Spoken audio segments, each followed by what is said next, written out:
Yeah, but back to Apam Like, can you hear So me now? that's one. Yeah, we can hear you. What's up? I wanted to.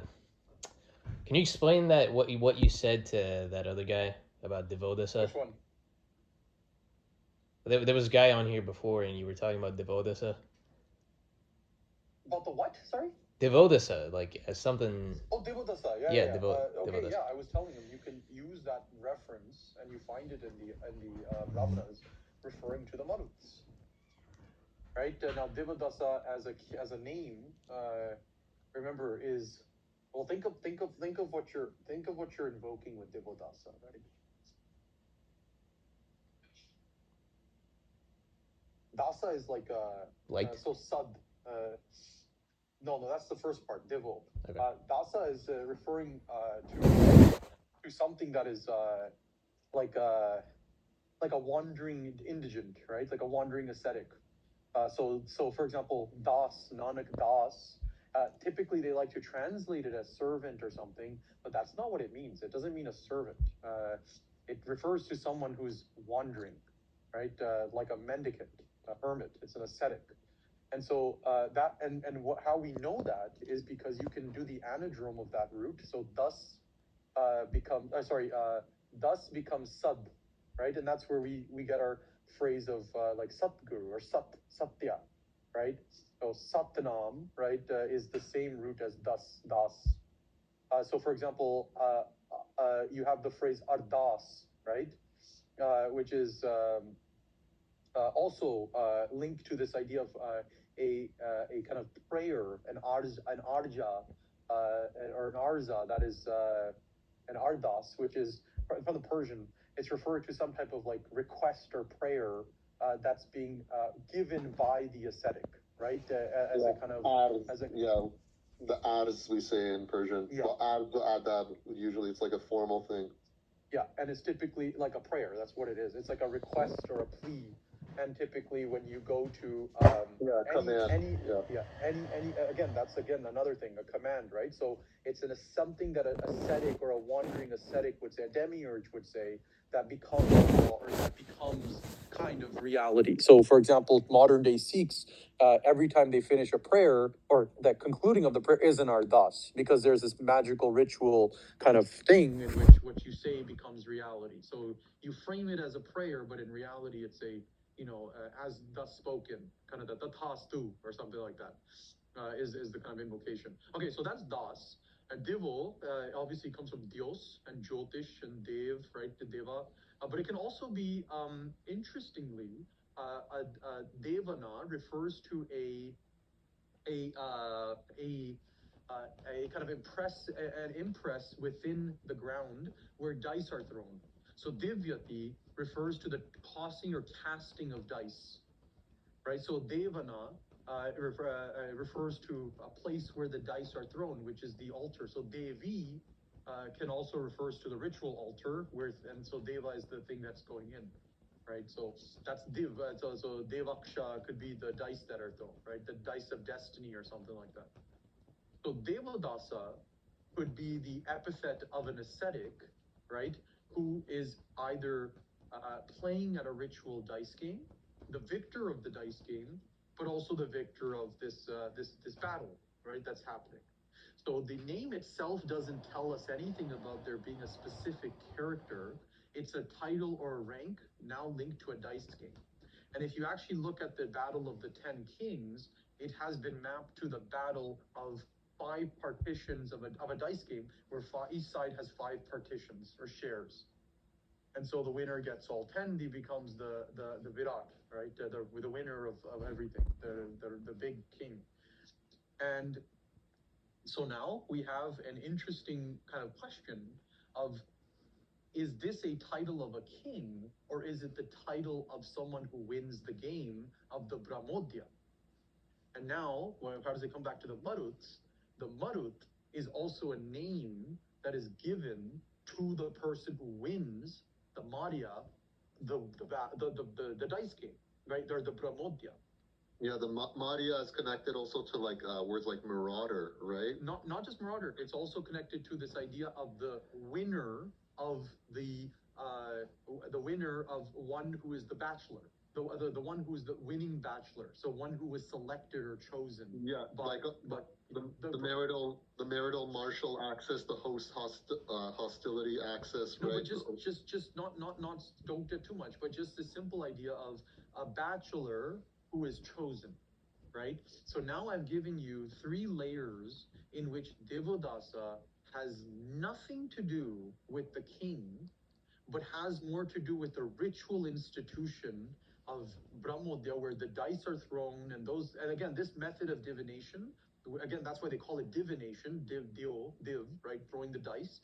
There's actually a tradition in the Indic context. It's, I think, preserved in some of the northern regions of, I think, some of the Buddhisms, where they have dice, four-sided dice, which are thrown, and whatever numbers that appear on the dice are then used to determine the prosody of whatever needs to be recited.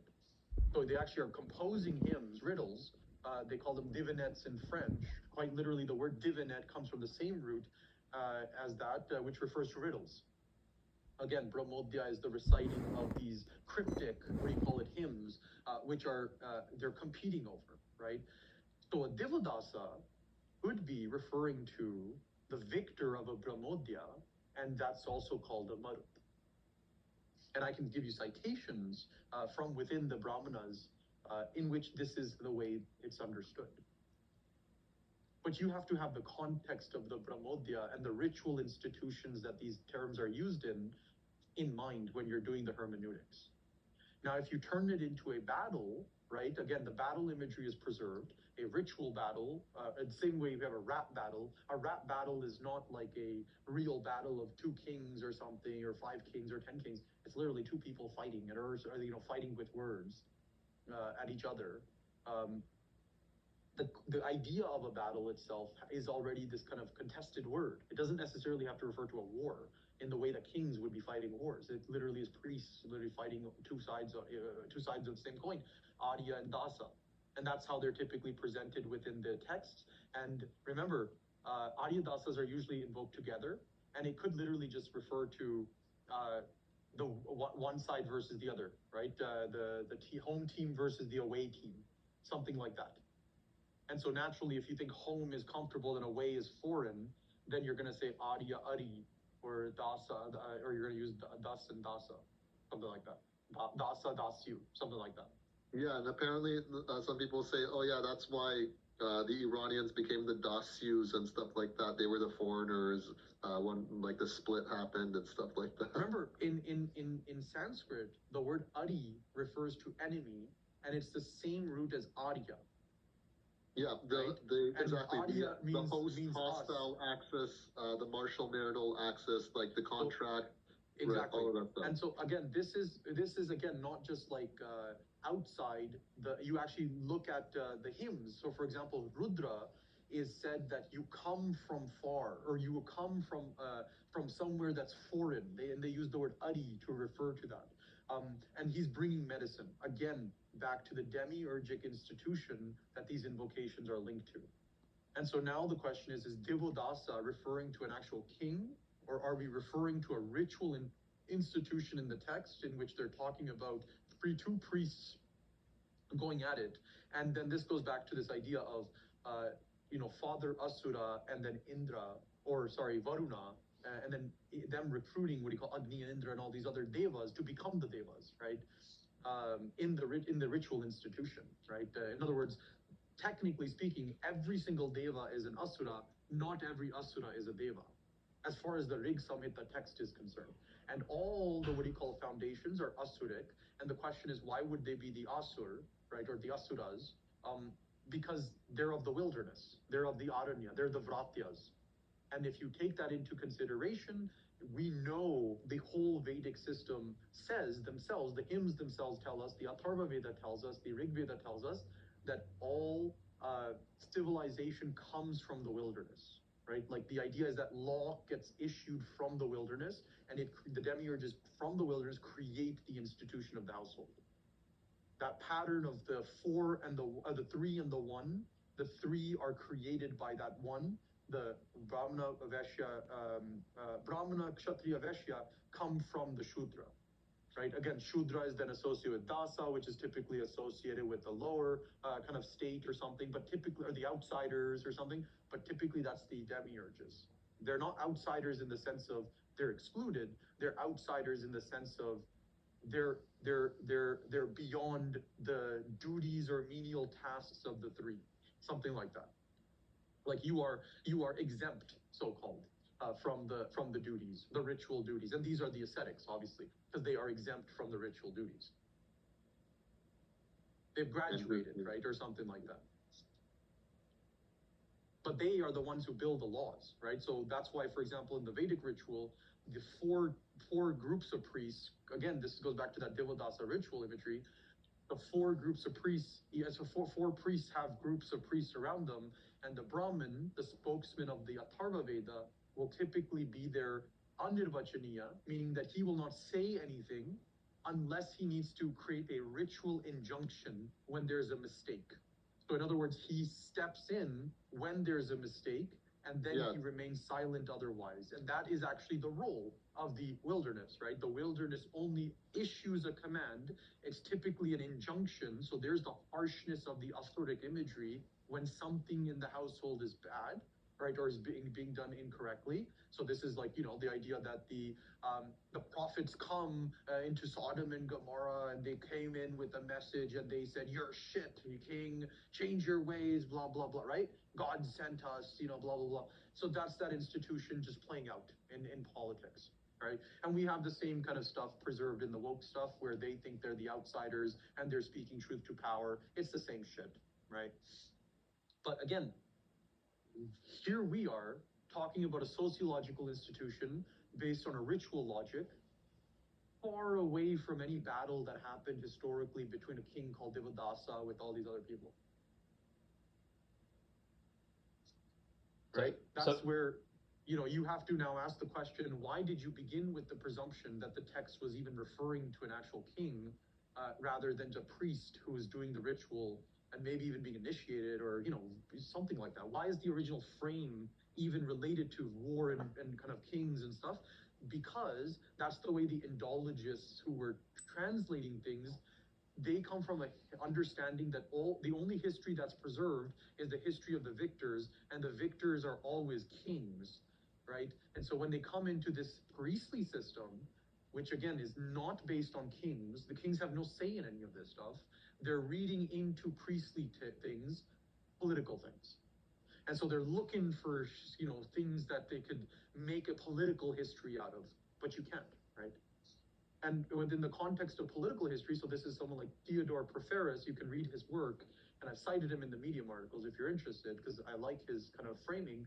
He demonstrates how the different deity names are in relation to this fundamental Indo-European schism between household and wilderness, where Varuna is of the wilderness and Agni is of the household, or Aryaman or Indra is of the household, and then, Varuna is of the wilderness. And so this kind of schism between household and wilderness informs a lot of the poetics that you're reading in the Vedic literature. Yeah, it literally maps on perfectly to understanding Mazda Yasna or Zoroastrianism as well, because that's literally what happened. It's like he saw that, Zarathustra saw that it was getting out of control, and then he had to basically do a reformation by going and invoking the Ahuras, which is, again, laying down the law, right? Or laying down that wilderness command to get things back in place. The asceticism, right? I mean, this is like anyone that knows the system of theology knows that the only ground for which you have to criticize anything is typically in relation to asceticism, right? You say that is undisciplined. That's not the best way to do it, right? Well, what does it mean to do the best way? Well, the most disciplined way, right? The one that brings most clarity, the one, blah, blah, blah, right? And that's how modern day people invoke it in their politics. That's how everyone does it, because that's just the way sense making necessitates that type of discourse, right? Yeah. The ascetic ideal, the wilderness, is the thing that governs the way the sense making orients itself for behavior, for action, right? Yeah, and it was interesting. I didn't read the whole article, but I read parts of it. Oh my God, it was so good. the smooth operator demiurge reference. Oh my goodness, that was so good. Sade's one of my favorite singers, so I literally laughed so hard at that one. It was so good. You can read almost every lyric and you'll see the theologically rich imagery, right? Dude, I started going once you tap in, insane. once you tap in, you'll see that this is just the way the language works. It's not like these people are consciously, doing it. No. It's just the way the language is built. Exactly. Like whether they like it or not, they're participating in it, and sometimes they don't even realize. And that's the thing. It's like they could write something, and then you could actually derive like a greater, more profound meaning from it than what their intention was to have been written, which is crazy. And that is hermeneutics, right? That is literally textual hermeneutics. That's what the critique of the postmodern. That's Derrida in a nutshell, right? Where there is no final interpretation. There's no one interpretation of anything. It's infinitely interpretable. And that is and now the question is, what does infinitely interpretable mean? It means you can infinitely apply an episodic story to the symbols, but it doesn't mean it's ungrounded, right? That's a very different claim. There's a finite number of elements that are generating something, but there's infinite number of ways to generate. Right? And that's the claim of the infinite deference, right? That he goes on with. And that aligns with like beta, right? Which is like the non-difference. Yeah, exactly. Well, you have to have both. You can't have you can't represent all of reality as a single story, as a single thing. It's not mono, right? I mean, that's the whole fucking critique of it. Yo, I had a question, Falco. How's my CQ doing? Oh my god, dude, you left, and I've almost become like a white nationalist now. Like, so, like, please stay on this app because I've literally just been talking with them, and I've been going in those spaces, like, and it was so fucking funny, dude. You don't even. Anointed came into the CQ space and made it. Really? We made it the JQ space, and I was in there at the perfect time. So I called him out on all of like the fucking basically like, because now I pretty much have it all mapped out with like how the foundations of like Judaism and its relation to like Israelite religion. I mapped it all out pretty much. And